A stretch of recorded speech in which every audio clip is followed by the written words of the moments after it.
نحمده ونستعينه ونستغفره ونعوذ بالله من شرور أنفسنا ومن سيئات أعمالنا من يهده الله فلا مضل له ومن يضلل فلا هادي له وأشهد أن لا إله إلا الله وحده لا شريك له وأشهد أن محمدا عبده ورسوله صلى الله عليه وعلى آله وصحبه وسلم.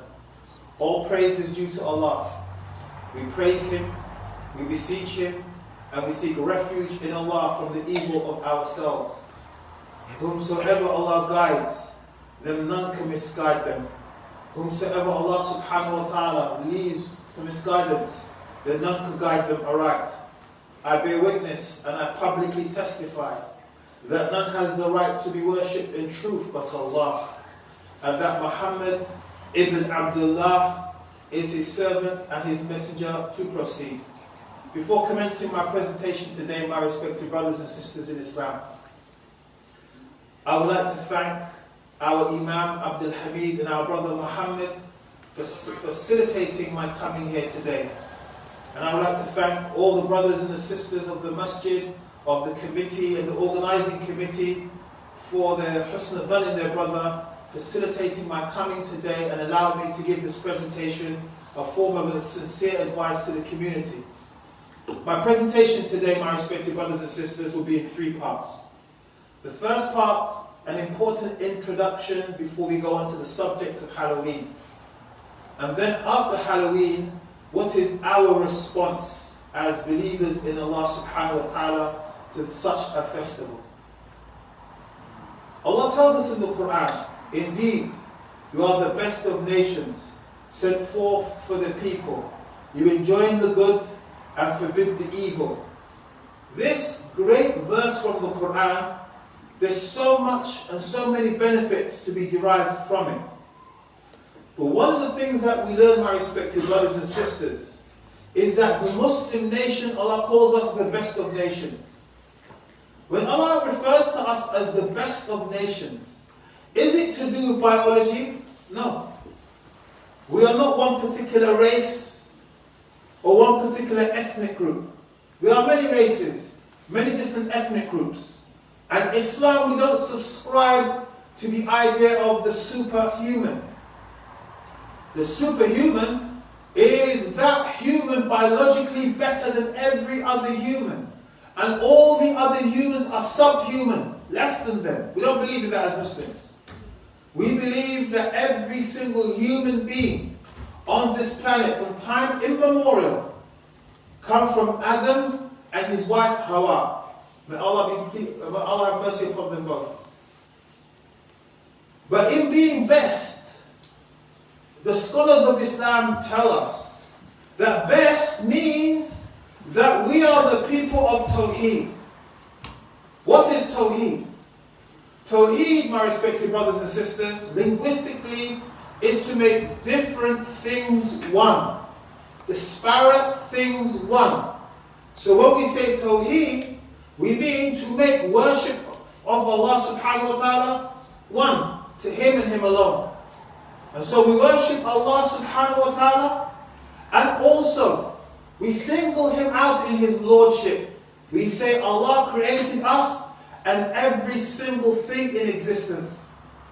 We also know of Allah subhanahu wa ta'ala by His names and attributes that can be found in the Quran and the authentic Sunnah.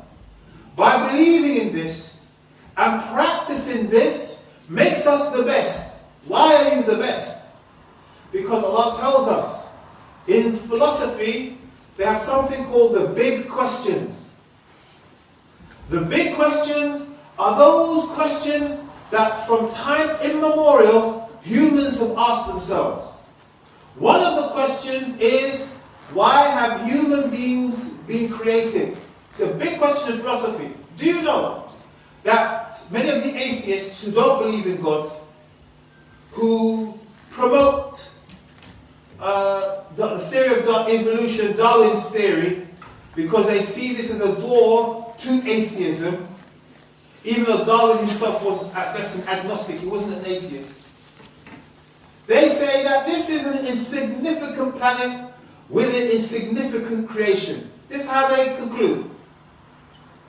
We are insignificant on an insignificant planet. Now here comes the question, if Earth is insignificant, why is it has life? Not found on many planets in our galaxy. The other planets in our galaxy don't have life, but we have life. So something significant must be happening here. And as in creation, if we're insignificant, look at the things that we have done, things we have built, we have created by the mercy and blessings of Allah. And we, as Muslims, we say that we have been created for one thing, that is to worship Allah subhanahu wa ta'ala. So one of the big questions, the biggest of the big questions, have been answered in the Quran. Allah says, I have not created the jinn and mankind except for to worship me alone, or to single me out in my tawheed, as the scholars have said. And so, my respected brothers and sisters, if we have been created to worship Allah, that's why every single one of us, we are on this planet. And those who came before us, and our young children, we have our babies sitting here with us. We have the young children here. What is their reason for being here? It is for worship of Allah subhanahu wa ta'ala. Here comes a very big question.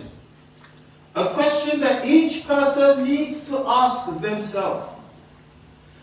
If you have been created to worship Allah subhanahu wa ta'ala, of this worship, in a 24-hour cycle, 24 hours a day, and let's say of the 24 hours we sleep 8 hours.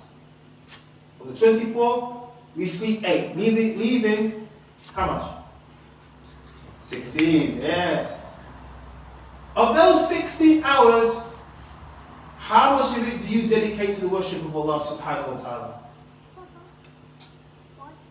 16 hours? How much worship do you fit in 16 hours? This is a very, very important question. Many of us, for the first time in history, we have or had two home secretaries. Both of them, their parents migrated to this country as economic migrants. They came here not because they were upholders of democracy and so they had to leave their countries fleeing persecution. No, they came here because they wanted to make a living. Even the current Prime Minister, first time in history we've had a non-white, British, Asian Prime Minister. First time in history. We have now reached our Obama moment. His parents came here, why? Because of ideological persecution? No. They came here because they are economic migrants. And us likewise, we came here, many of us, we came to this country. Or our parents came to this country. Why? Because we're economic migrants. We came here to make a better life for ourselves. To make some money, some bread, as they say in Arabic, luqmat al-aish, so we can eat a bit. We can then send money home to our families. Many of our families, they need money. Support our families and neighbors back home. That's why we are here. Otherwise we wouldn't be here. For those of us who are here, there are many people who are not here. For those of us who do care, we came here. There are many people who don't care. While you're going to work 6 o'clock in the morning, they're back home at the beach 6 o'clock in the morning. Am I right? Relaxing. But you have taken your life seriously.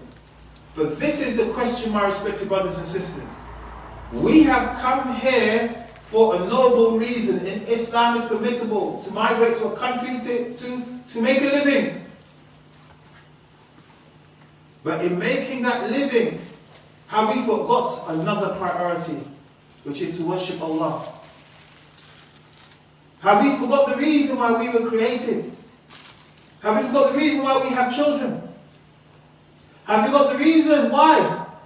That everything we do should surround it.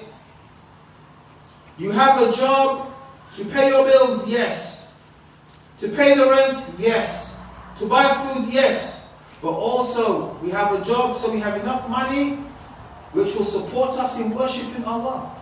Many of us, We seem to forget this.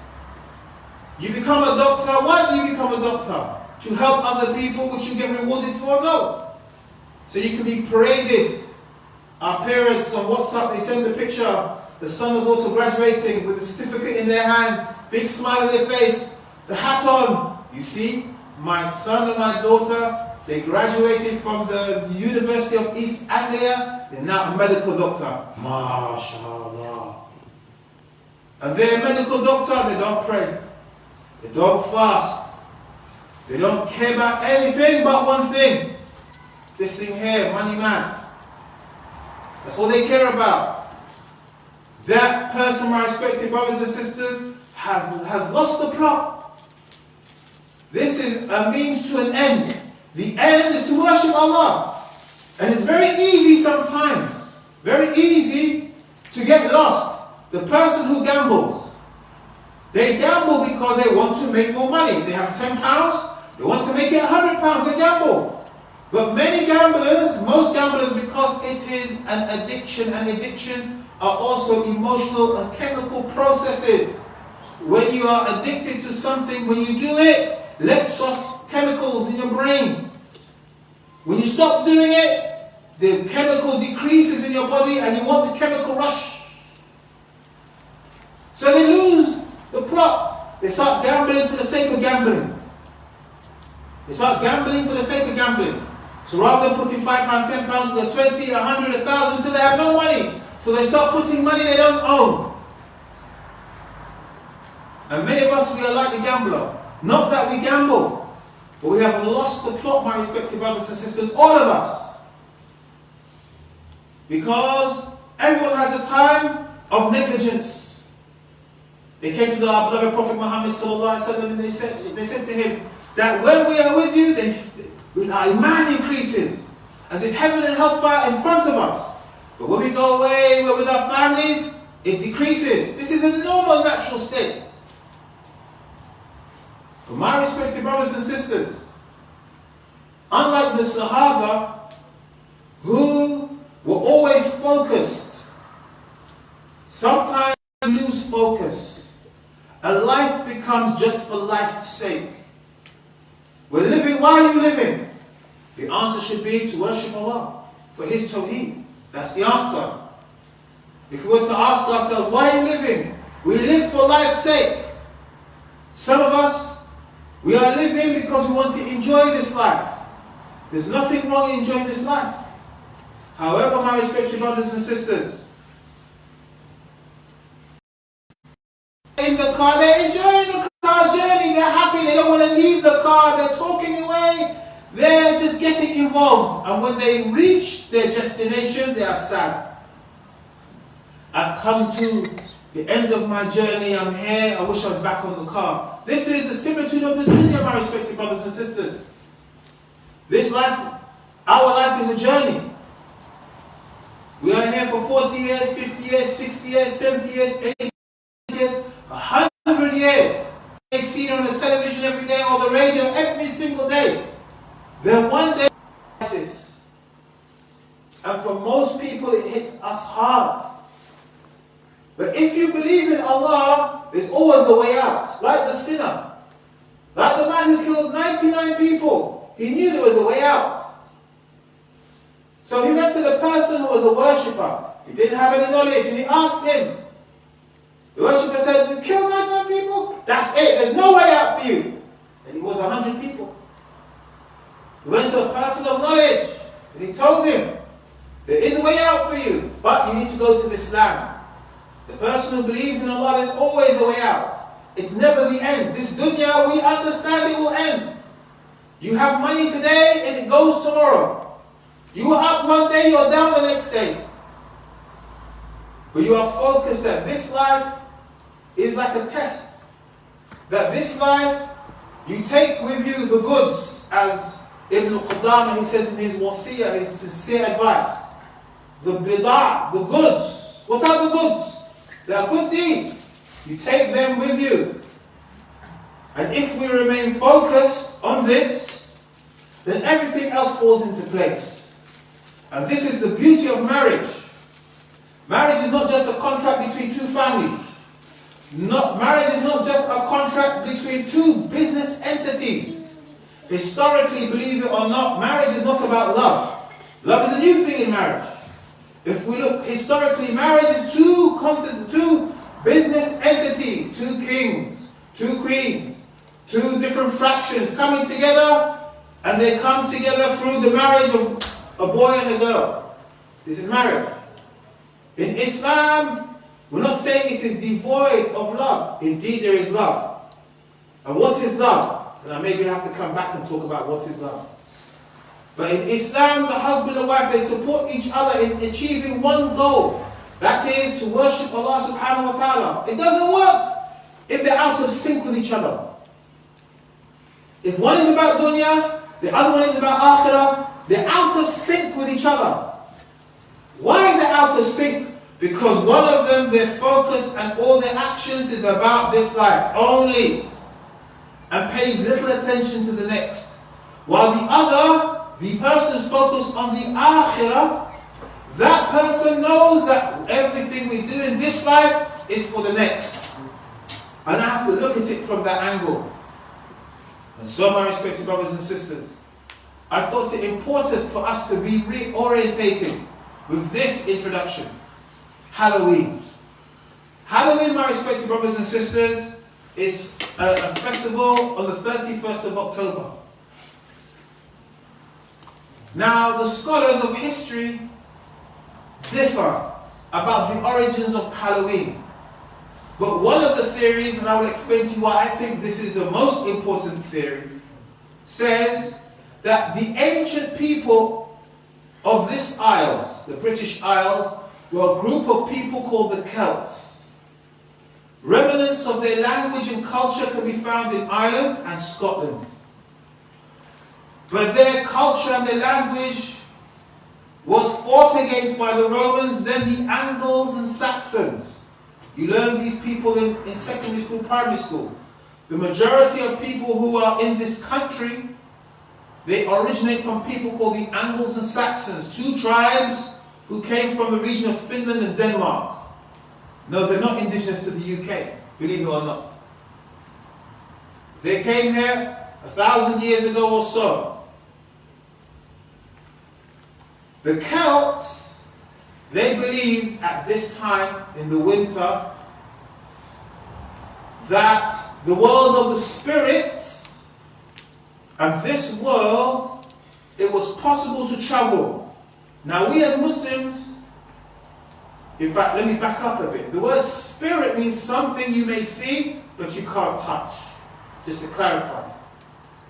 In Islam, we believe that what they call spirits is the jinn.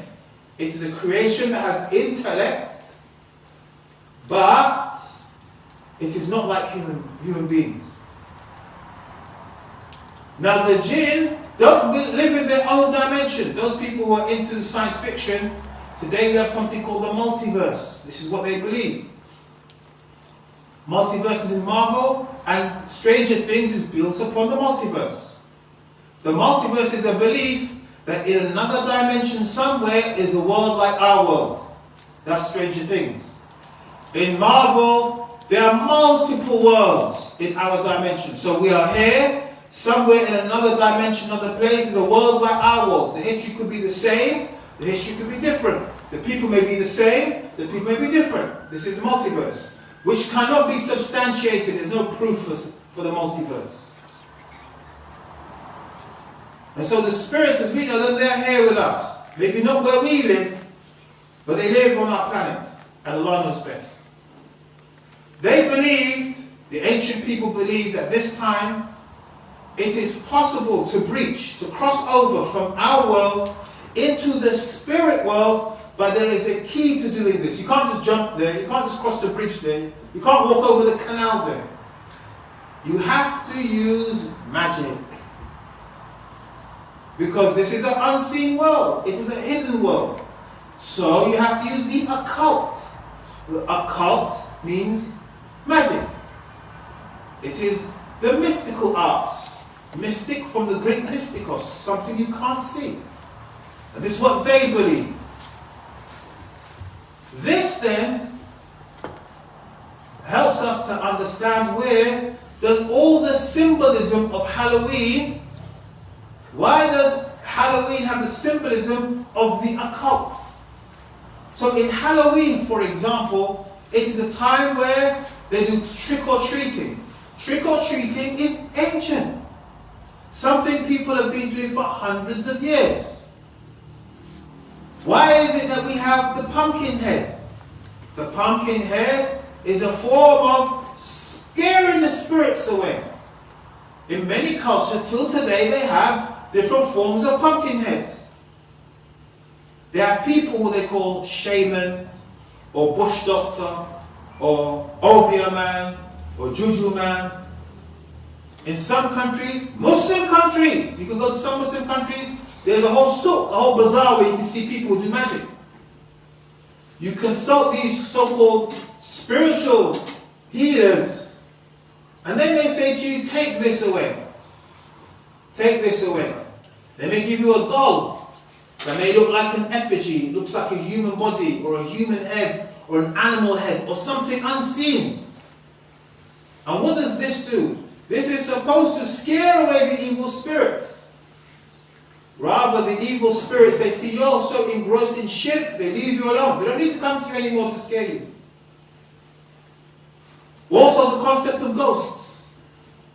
In Islam, as I said, we believe in jinn. And the jinn themselves is another story. But the jinn can take on different forms and different shapes. Allah has given them that ability. In the West, they believe in something called ghosts. The ghost in Western mythology is the soul of the person who was killed in oppression. So their soul remains. This is what they believe. So if somebody was killed in a house, maybe you are sleeping and you see what you think is the person who got killed. In reality, it's probably a jinn taking on the form of that person to either scare you or to cause you to fall into shirk. That's what they do. They scare you, so what do? If you're not somebody of Tawheed, that will do your calls, that will do your Ayatul Kursi, that will do your Ruqya, what are you going to do? You're going to go into shirk, you're going to go into magic. You go to somebody, a so-called spiritual healer, and say, look, you know, last night I saw a man who was a tall man, had long hair and piercing eyes. What's the spiritual healer going to say to you? The bush doctor. What's he going to say to you? Do your calls? Do your ruqya? No. He's going to say to you, that's the evil spirit. I remember I saw this program, it was about churches in a particular continent. So they had an undercover reporter. She went undercover. And she said, you know, I don't want to mention the country. I went on holiday to this country, and I went to the market, and since then, I just feel very foggy and hazy. He said, that's, juju doctors are doing that to you. Look at that, straight away. What is the cure for magic? If anyone comes to you and says, what's the cure for magic? The cure is to return back to Allah. Do your calls, do your Ayatul Kursi, do your Ruqya. That's what you do, and be patient with it. They say to you, no. They give you an effigy, give you a doll, give you a head. Or tell you to do abominable things. Such as, you get the legs of chickens, 10 of them. And you do all these kind of abominable things with this, and bring them to me. If the person is a charlatan, they can't do any magic. They will pretend to say things and do things and throw all powders at it and say, there you go, you're safe. If they're a charlatan. And there are many charlatans about. People who take people's money. Sadly, some of them are Muslim. I remember back in the day I used to read the Voice newspaper. The Voice newspaper, you go to the back, the classified. You see Ali. A man with a big fez on, Ali. Fortune teller, palm reader, spiritual advisor. Subhanallah, Ali. Walaysa aliyan. And so, the so-called spiritual healer will tell you to commit shirk. And the one who's a proper shaitan or shaitana is going to use the jinn.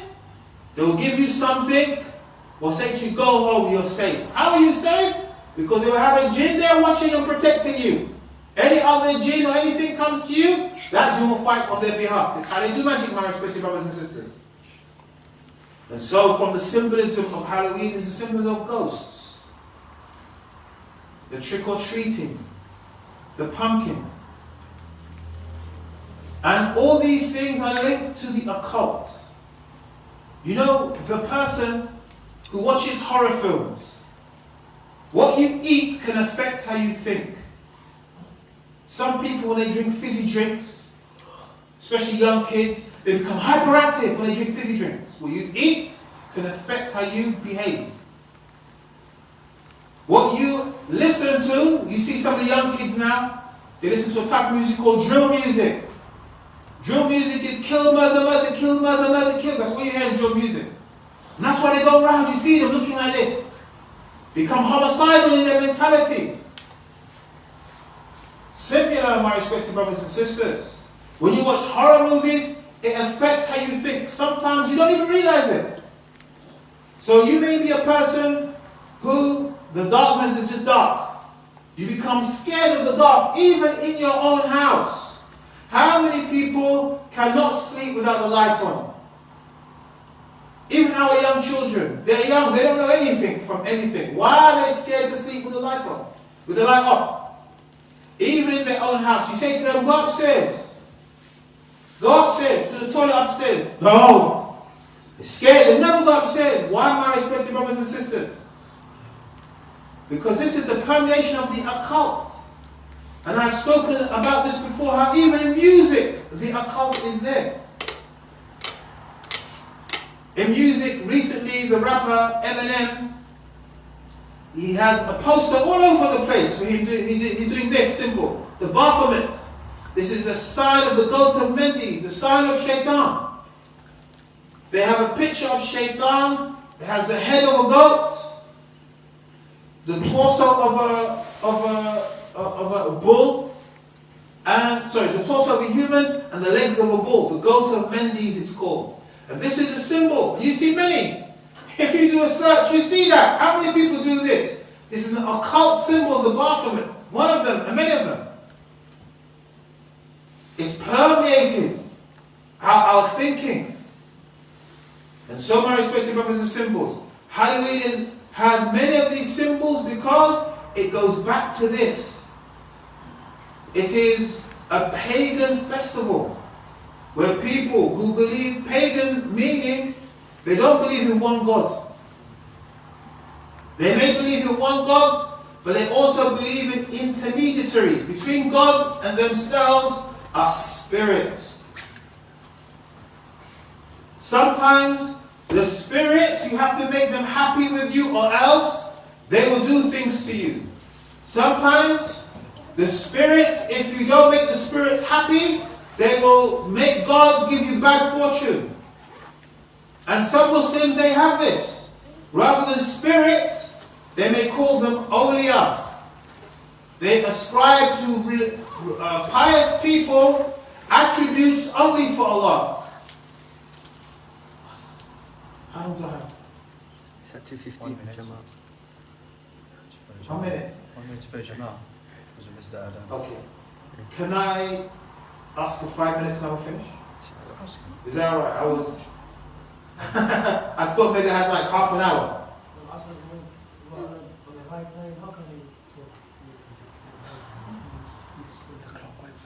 Okay. The brother says, so should we stop for Asr, then continue, or should we just stop and stop? I think continue after. Just continue. We'll do the 5 minutes. We'll do the 5 minutes and then It's up to you guys. 5 minutes and then We finish? Well, just carry on. okay, sure. So, my respected brothers and sisters, for us now as parents, as people of Tawheed, as people living in a country that celebrates Halloween, we need to ask ourselves some questions. Now somebody say, well, everyone's doing it, why don't you do it? We learn from British values that You can believe or not believe. You can practice or not practice. We don't force people to practice Eid. Nor should they force us to celebrate their celebrations, isn't it? There's freedom. That's why they call it a liberal democracy. That is, you are at liberty, liberal democracy, to do or not to do. And so, a few things that we need to reflect upon. First of all, our Prophet said, "Man tashabbaha biqawmin fahuwa minhum." Whoever resembles a people, then they're from them. The Muslim who loves the Prophet sallallahu alaihi wasallam.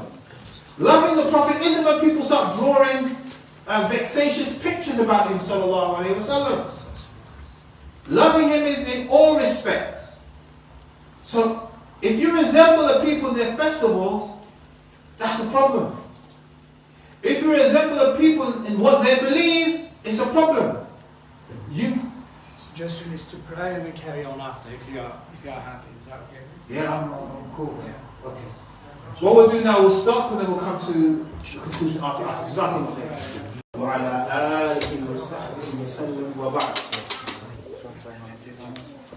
Continuing in our talk, and I'd like to thank the brothers and sisters for their patience, being very patient with me. I know today's a Sunday, tomorrow's work, college or school. People want to relax, take it easy, soak it in before they actually go back. So I skip Christian, and that's what they did. They made Christmas into the birthday of Jesus, and Jesus was not born anywhere in the winter. Same with Halloween. They said Halloween, festival, people celebrating it, we'll call it All Saints Day. They changed it, they said it's a day for saints. The same theory.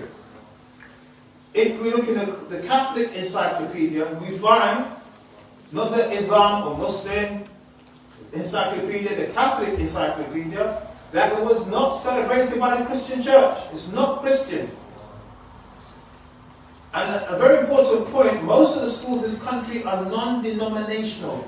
They do not support a particular religious orientation unless it says so explicitly.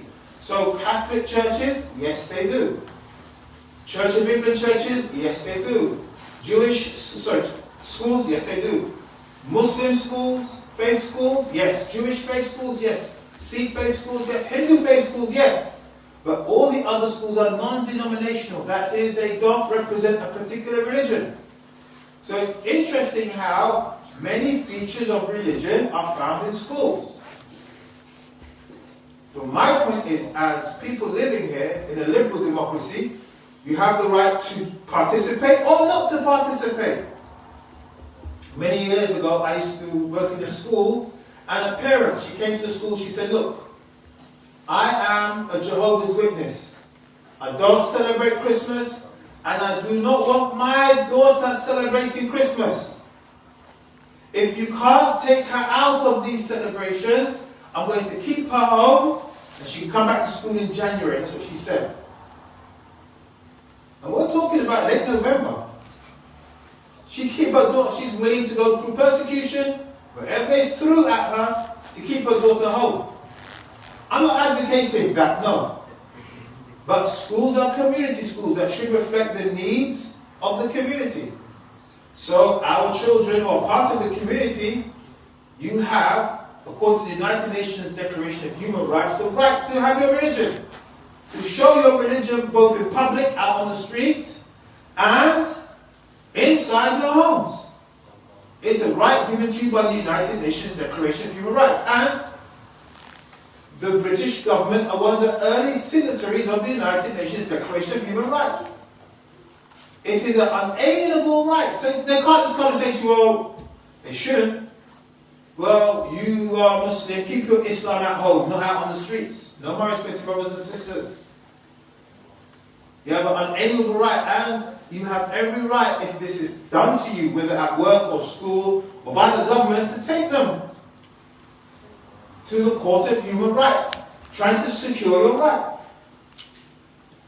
So now, from the dangers of Halloween is that it makes magic and the occult, it just becomes something which is normalized, something normal. Magic is prohibited in Islam, as we learn in Surah Al-Baqarah. Allah tells us, but the two angels do not teach anyone unless they say, we are a trial. So do not disbelieve by practicing magic. So magic is prohibited in Islam. And all those which lead to something haram, as we learn from fiqh, itself is haram. What normalizes haram, itself is haram. And so as I've said, and to be honest with you, I've only touched the tip of the iceberg because of time.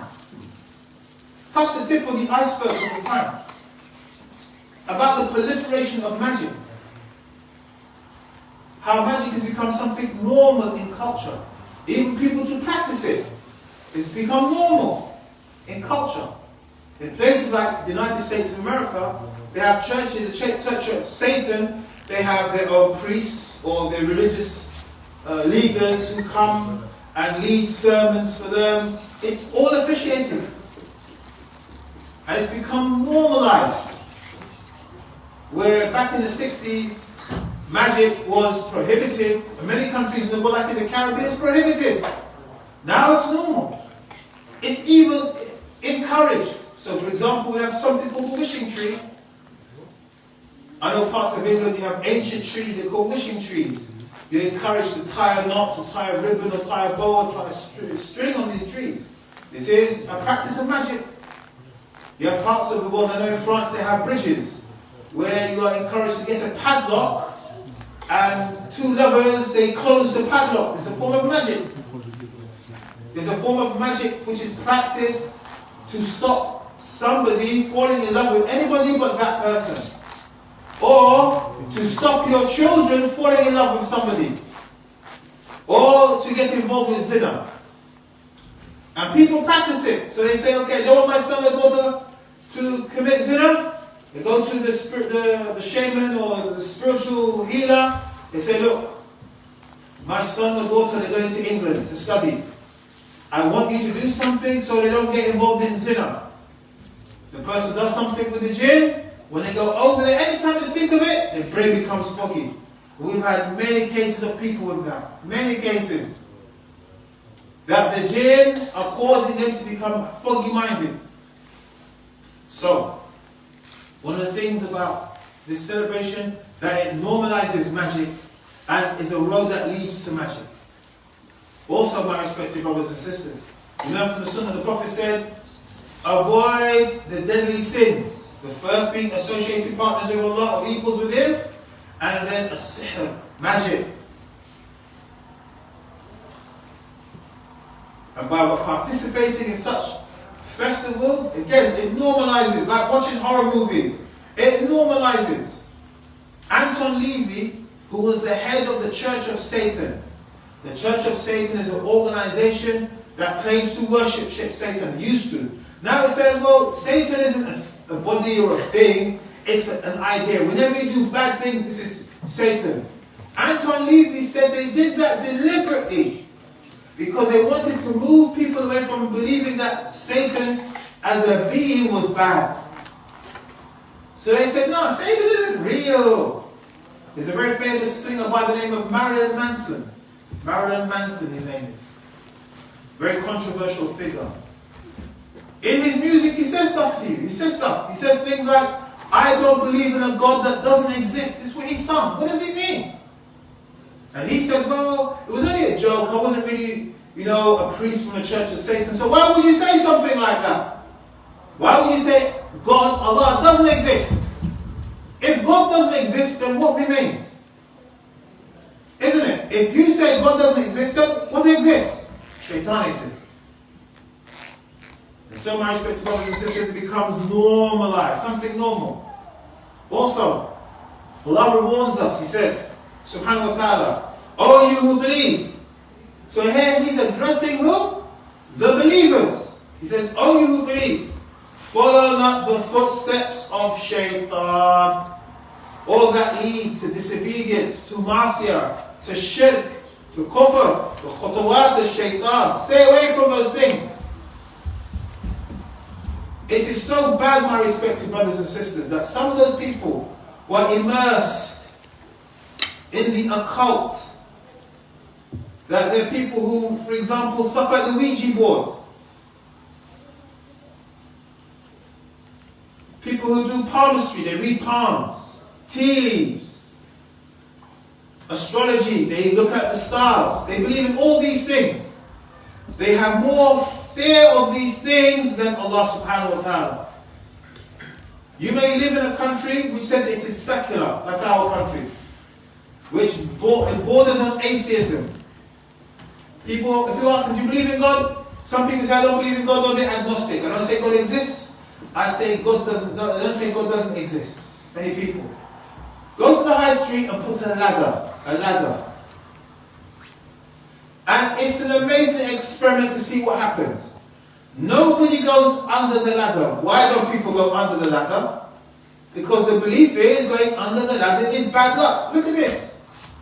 You don't believe in God, or at best you say, well, I don't say God exists, doesn't exist, but how can this ladder affect you? This is what people believe.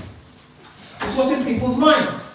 If they break a mirror, these are all superstitions they are called. They break a mirror, then you throw salt. A black cat cross your path. It's bad luck. They believe in all these things.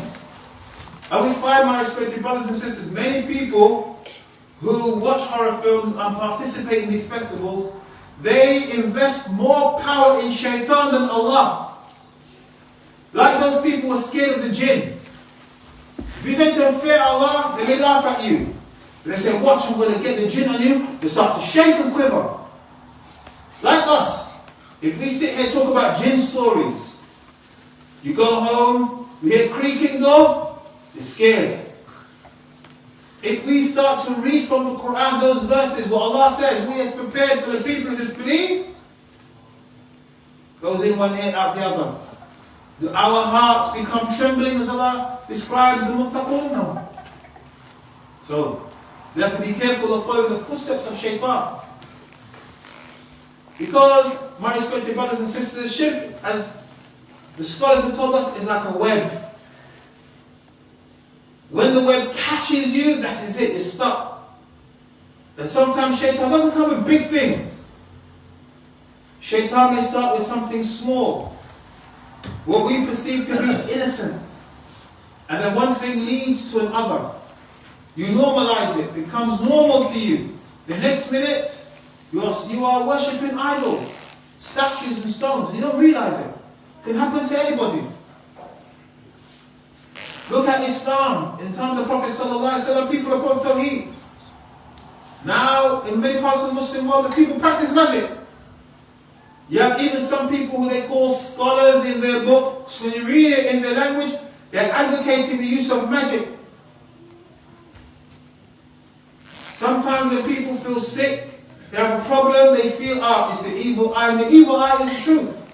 What do they do if they think it's the evil eye? They may go to somebody from another religion who will say to you, look, take this stone every morning, kiss the stone. Take this stone, put your forehead on the stone. Ask the stone to protect you from magic. Look at that. And because you don't know, you say, okay, take the stone. Oh, stone, help me. Before you go to sleep, you ask the stone to help you. Put the stone under your bed, you sleep. When you wake up, you kiss the stone. Oh, stone, protect me for this day. How can the stone protect you? If you took the stone and throw it, could the throne stop you from throwing it? Couldn't. Could the stone say to you, hey you, don't throw me? Can't do anything. Same with idols. Imagine, some people, they worship idols that are made in factories in China. The idols on the conveyor belt, this people believe is God, and it falls off the conveyor belt, smashes on the floor. So you believe this is God, but this idol can't save itself from falling. This idol can't stop itself. And so, my respected brothers and sisters, we need to be careful.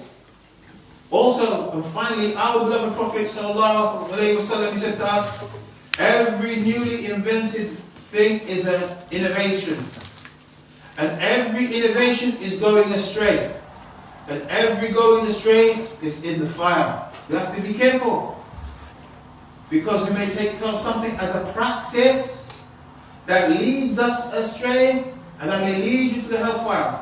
Just like the camel with the ring in its nose, and the owner places a string on the ring and pulls it left and right, and the camel has nothing but to follow where its owner brings it. Same with these superstitions. When you start to fall into superstition, they start to control your life, like horoscopes. Some people, they planned, there was a former head of South Korea, the former president of South Korea. He used to have an astrologer, someone who would look at the stars. And if he said, oh, you have to do this policy today, he would do the policy. Oh, you have to do that tomorrow, he would do it. He would follow the stars in making governmental policy. Look at this. Became trapped by the superstition. And where did these superstitions lead you? Lead you to practices that have nothing to do with the religion. You go to somebody who's practicing magic, you say, this is magic.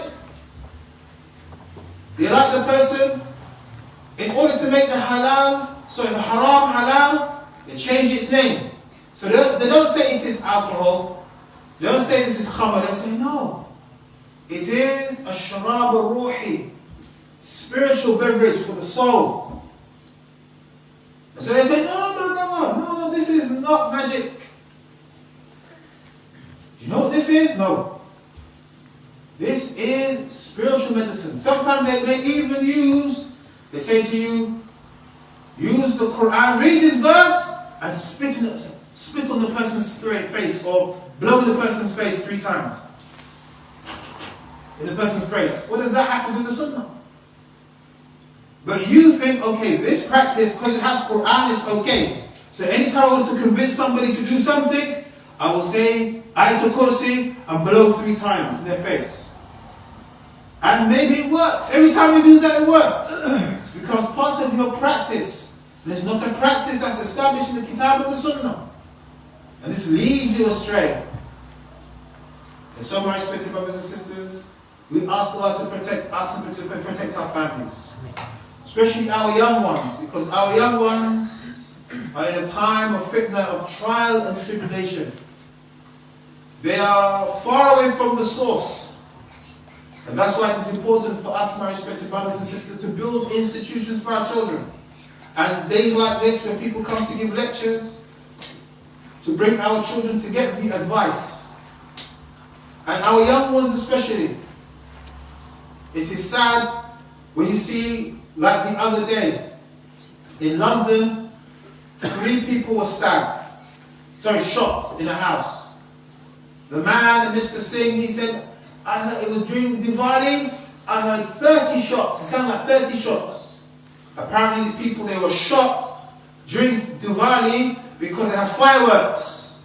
So the sound of the fireworks would cover the gunshots. The sad thing, my respected brothers and sisters, when I heard the news presenter say their names, all 3 of their names were Muslim names. All identifiable Muslim names. These people are in their 20s. They're not 30, 40 big men. The young people, 24, 25, 21. They were shot. Where were they shot, my respected brothers and sisters? In a place that drugs is sold. And if this was just the one example, we could say, brother, you're using one example and you're being extreme. My respected brothers and sisters, there are many examples. Do you know more than 10% of the prison population in the United Kingdom are Muslim? From 0 to hero. 10%. We don't constitute 10% in the general population. One of the brothers is an imam. They invited him to give the Jummah khutbah in the masjid. He said, in a prison. He said, when I went to the prison, he's there walking in the prison. Assalamu alaikum, assalamu alaikum, assalamu alaikum, everywhere assalamu alaikum. In the prison, not in the masjid. He's not in the Islamic center. He's not in the place where he gives the khutbah. He's in the prison. Why, my respected brothers and sisters? Because many of us, first and foremost myself, we kind of lost Sight, we lost the plot. So let's God to protect us. With that being said, the person who speaks a long time makes many mistakes. So if there are any clarifications or any mistakes, we'd like to address them. If there are any questions, if we can ask them, we'll ask them. Otherwise, we'll ask Shaykh Aboo to answer them. And if not, then we say Jazakumullah khair. Questions or clarifications?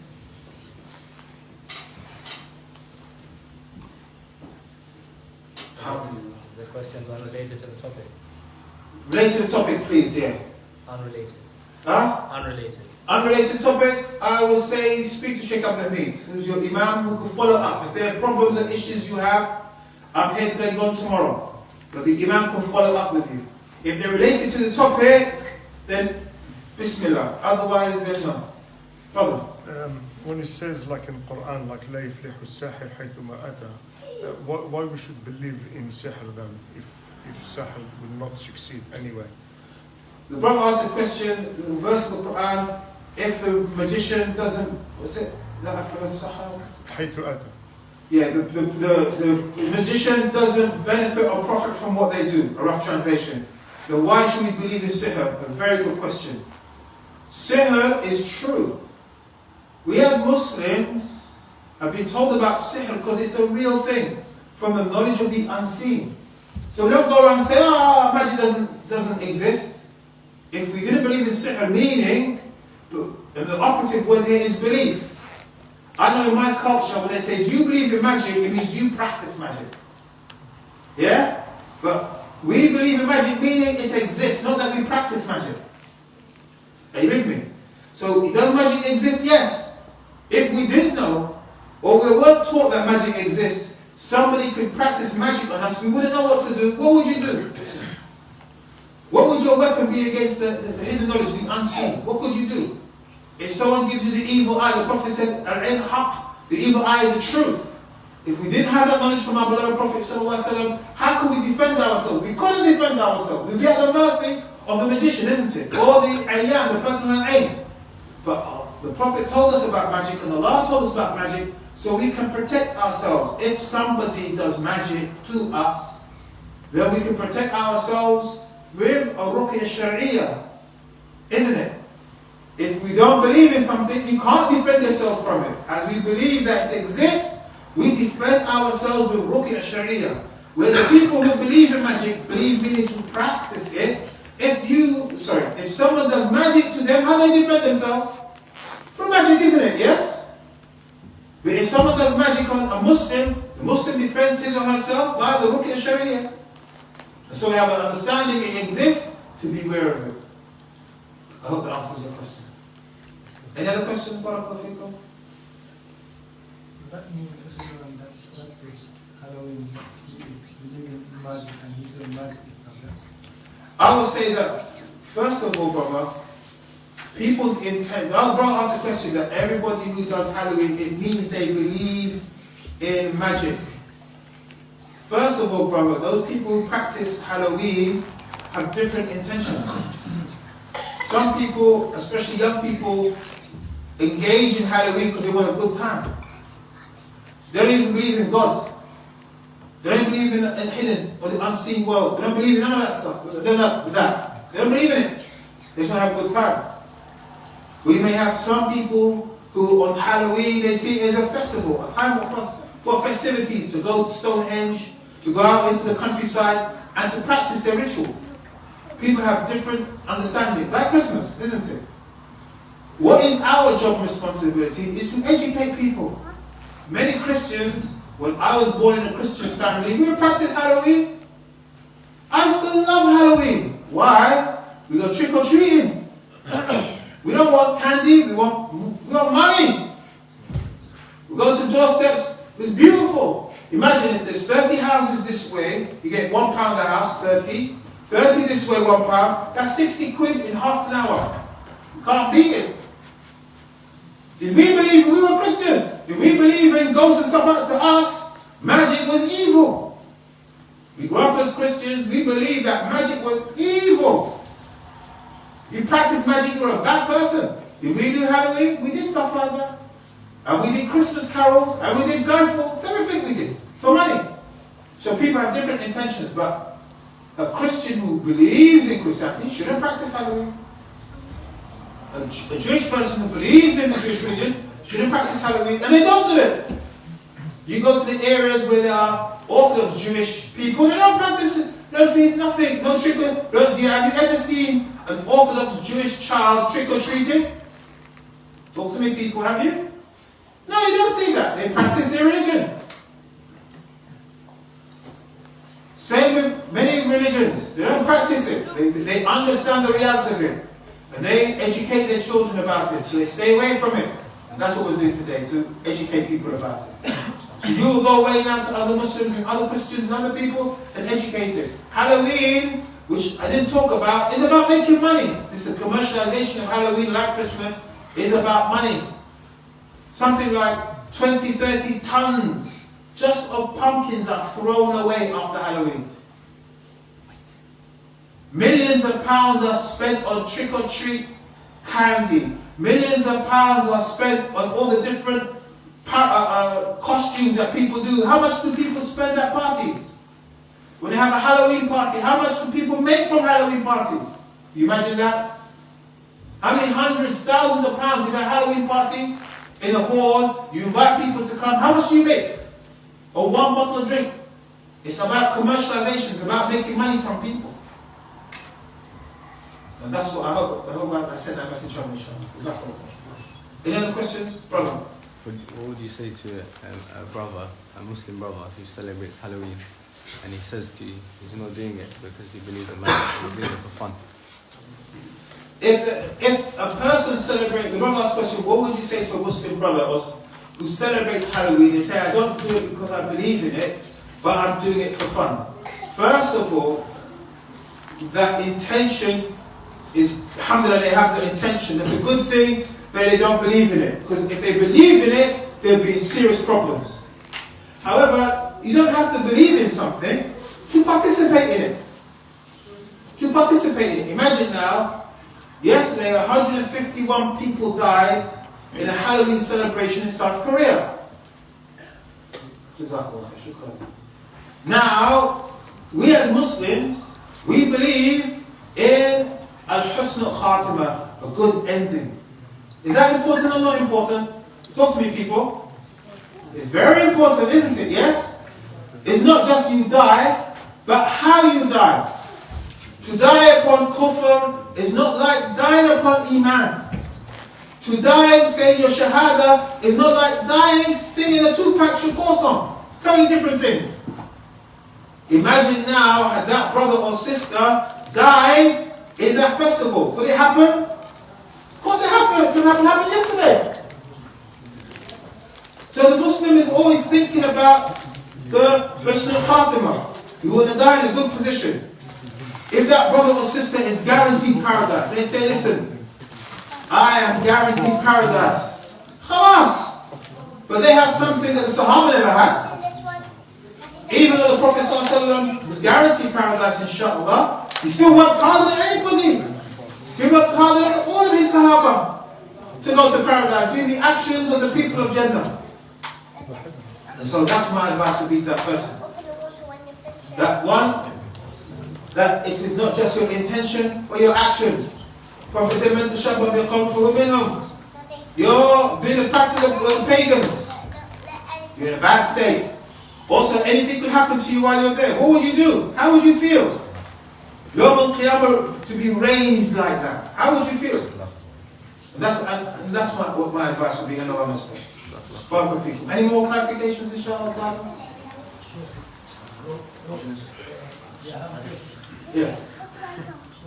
Do you think like a real Muslim what should stay like in a country like here?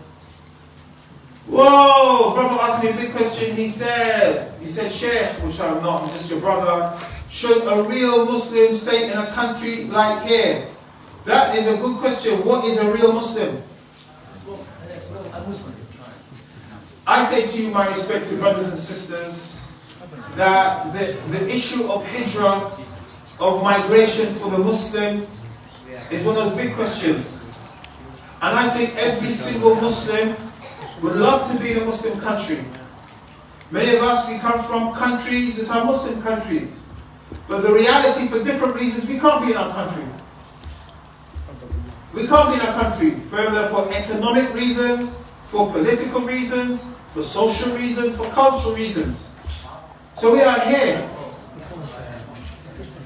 Do you know, my brother, I'm going to finish. Do you know, my brother, I tried myself to leave here. But it's hard. You tell me the Muslim country where you can leave today, I'm leaving England with my wife and children, I can go and live there just like that. Where is that? Afghanistan. Brother, thousands of them at the airport trying to leave. There's so much like Muslim lands. Brother, there are so many Muslim lands, but those Muslim lands, unfortunately, have different issues. To say to me to go to Afghanistan, the brother said go to Afghanistan. We saw, can I finish? First of all, whoa. The brother said go to Afghanistan. We saw, not long ago, thousands of people wanted to leave. Afghanistan now itself has an embargo, people can't even get bread. You're telling me to leave here to go protect my family? I don't speak Pashto. I don't speak any of the languages. I'm not from the tribe. I don't look like them. How am I going to eat and live? I'm saying, not shouting or screaming. It's impossible. The brother said to go to Iran. The brother said to go to Iran. That is a good suggestion, but there's one problem. I believe in Tawheed. And I'm a Sunni Orthodox Muslim. Oh, Iraq. I believe in Tawheed. I'm a Sunni Orthodox Muslim.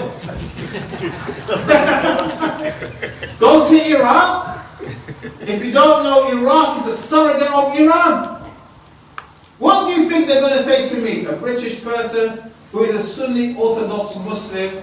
What word are they going to call me, brothers and sisters? Can anyone help me? Wahhabi. Wahhabi. What's the penalty for Wahhabis? What's the penalty for Wahhabis? In the Afghan war, back in the 80s and 70s, they said you get 20 hasanat for killing a Wahhabi, one for a Russian.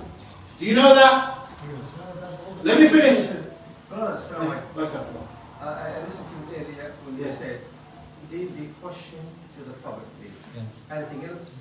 Jazakallah khair. Yeah. I'm one of the committee here. Yeah. So I will speak to him, the brother here. Jazakallah khair. Thank you. So my point being, my respected brothers and sisters, this is the point I wanted to get to. This is the point I wanted to get to. That many of us, if we can go to a Muslim country, we can live there and take our families there and live Islamic lives there. Jazakumullah khair, may Allah bless you. For the vast majority of us who, like myself, who are a revert to Islam, I'm a revert to Islam, who don't have the opportunity to go to a Muslim country, we are here. We are going nowhere. With us being here, what is our response? Our response, my respected brothers and sisters, is we need to build institutions. We need to build schools, nurseries. We need to have masajid. We need to have credit unions. You know what credit unions are? Yes. Type of banking facilities for Muslims that are based upon Islamic principles, not based upon riba principles. We need to think about having housing associations. We need to have all these are the structures. And it's not, somebody look at me thinking, wow, what's this guy saying? If you look at the Jewish community, the Orthodox Jewish community in North London, that's what they have. They have it, it's here already. I'm not saying something, I remember once, one of the MPs, he was said to him about having Muslim schools. He said, next minute you're going to have Muslim hospitals. Well, the Jewish community have ambulances. If they can have ambulances, there should be no problem with us having ambulances. This is what we should aspire to. Those who can leave and go somewhere, then that is, and you see it as your duty, that you should make hijrah, you shouldn't be here, you should go. But most of us who are here, there's nowhere else for us to go. We can't just sit here being apathetic, meaning, I'm here, oh boy, that's it, I'm here. No. We have to build. I remember I was amongst a group of brothers back in the 90s, all of us saying hijrah, hijrah, hijrah, leave, leave, leave. We left and we are now back. Back to what? We have to pick up the pieces that we left. Start again from zero. And some of us Starting again from zero has been almost impossible. You left the job, you left the house, you left money to go overseas. You need not 1,000, 2,000, thousands. We brought furniture, everything. Brothers went to some countries, when they had to come back, they left everything there. And so I say, my respected brothers and sisters, you need to be somebody who is selfish. Selfish meaning you're thinking about your own welfare. And your own welfare is to have institutions that support you. If I'm selfish, the organism, they say, the organism, its first priority is to survive. Look at coronavirus. In order to survive, it changes its form. So from something very deadly to something very mild, so it exists. And that's how we have to be. We have to think about ourselves selfishly. Being selfish means to work together, to survive. Being selfish means having schools that are quality schools, so our kids go into these schools and come out with the prerequisite qualifications to take on professional jobs while maintaining their culture and their identity. To be selfish means having credit unions upon Islamic principles. So if a brother needs £1,000, for example now, a brother needs to move, he needs £1,000. What does he do? It's always go to the masjid, oh bro, I need £1,000, can you help me? If we have a credit union, it's a formal process, he goes through, he's assessed, here's your money, he can move, and he can pay back bit by bit. We're facilitating the needs of the community. This is how we should be thinking of our person. Does that look okay, brother? Regarding educating the children, Sheikh, isn't it time that, well, I don't know, maybe there's a reason that I'm ignorant of, that it's not really common to hear people, speakers, teachers, teaching polygyny. And at what stage do you bring this subject to children? You know, a lot of people, they sort of shy around this topic. And, you know, when you take a look at your children, it's not something far-fetched to think that your daughter or your son could be a husband to 1, 2, or 3 wives, or your daughter could be a second or third or fourth wife. Just because you don't like it for yourself, does it mean that we don't speak about it at all? The brother asked me a question about polygyny. First of all, it's off topic. That's the first thing. Secondly, that polygyny is not like a topic like usul al-fiqh or tawheed al-aqidah. It's something that happens based upon people's circumstances and people's desire or need for it. If there is no desire, no need, and no circumstances, then people don't talk about it. So it's an individual matter, isn't it? Yes. It's not like a community matter. We're not many of us are not in communities where there is a need for it. Some communities may be. And in those communities where there is a need for it, that's when you will maybe engage or talk about it. Maybe on an individual level, or maybe have people come in to talk about it. But one of the problems with that topic is most people who practice it, because it's not practiced in an Islamic way, it fails. And most people see it in a negative light. Because at the end of the day, it's just about people fulfilling their carnal desires.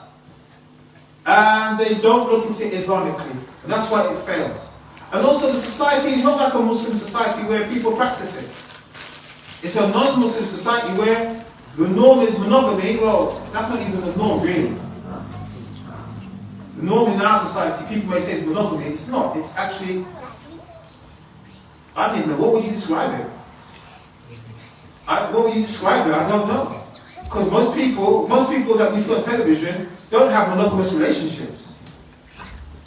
You get me? So the society itself maybe doesn't lean to it, so people don't see that need. Most people, for example, one of the needs that we have looking around us is education. We need to talk about schools and nurseries. All of us are having children, whatever form of family we have, single parent family or polygynous family, we need we need to have schools. And so the big question is, are we addressing that question about schools? Are we talking about it? Are we doing something about it? Many of us, our kids go to schools where, they don't even know we're Muslim. They have no idea about Islam. And so people have different priorities on Allah's best. Two questions. If I can answer it. With regards to the topic. One is the issue of some people carrying ta'weed on their arm and biceps. Another one is people hanging ayatul kursi or some surahs on the wall in the house to protect against some of these things that you spoke about. First of all, Akhi, when you say ta'weez, if ta'weez is something which has inscriptions that are unknown or language unknown, then this is something which is prohibited. If you say ta'weez, something which has Quran, some of our pious predecessors said that it is permissible, but however, the majority of position is ta'weez is something which is not permissible. One of the problems, as you have alluded to with ta'weez, when people have ta'weez, they ascribe power to it and not to Allah. So if I have ayatul kursi, the piece of paper cannot help me. By reciting the uncreated speech of Allah, Allah subhanahu wa ta'ala protects me. And this is a problem, that it can lead to something else. The best thing from the sunnah of our Prophet ﷺ is to stay away from ta'weez. But to stay with a ruqya sharia, which is derived from the Quran and from the adhkar of the sunnah of the Prophet ﷺ. That's how the past predecessors, they protected themselves and their families. They didn't protect themselves from ta'weez, whether it was with inscriptions of language which we don't know, which are not permissible, or from the Quran. They protected themselves reciting the Quran. And Allah knows best. And the other thing on the walls, some people leave some surah, ayatul kursi and things. Yeah, having surahs on the walls is not a practice from the Sahaba or from our past predecessors. It is something that people do as a form of decoration. However, again, if we believe the best of generations, our Prophet told us, for those of his generation and those who follow them and those who follow them, then it is, if we want to be from those people, follow the best of generation, to stick with what they do and Allah knows best. It's not even a practice we see of the scholars today. You go to a scholar's house, you don't see ayatul kursi or anything on his wall. And Allah knows best.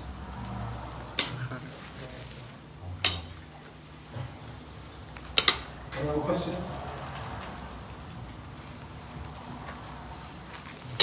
Jazakallah khair. May Allah reward you. Jazakallah khair to the brother for correcting me about that question. Jazakallah khair. I didn't want to actually go off on a tangent. I almost went off on a tangent there. And I thank all the brothers and sisters for attending today. And I ask Allah subhanahu wa ta'ala, the sisters' questions. Is there any questions from the sisters written? There's none? Excellent. So, barakallahu feekum for everyone coming today. May Allah reward the masjid and the committee and the brothers who facilitated me coming today. It is always a pleasure coming to this masjid and seeing the community as it grows. Wa jazakumullah khair. Wassalamu alaikum wa rahmatullahi wa barakatuh.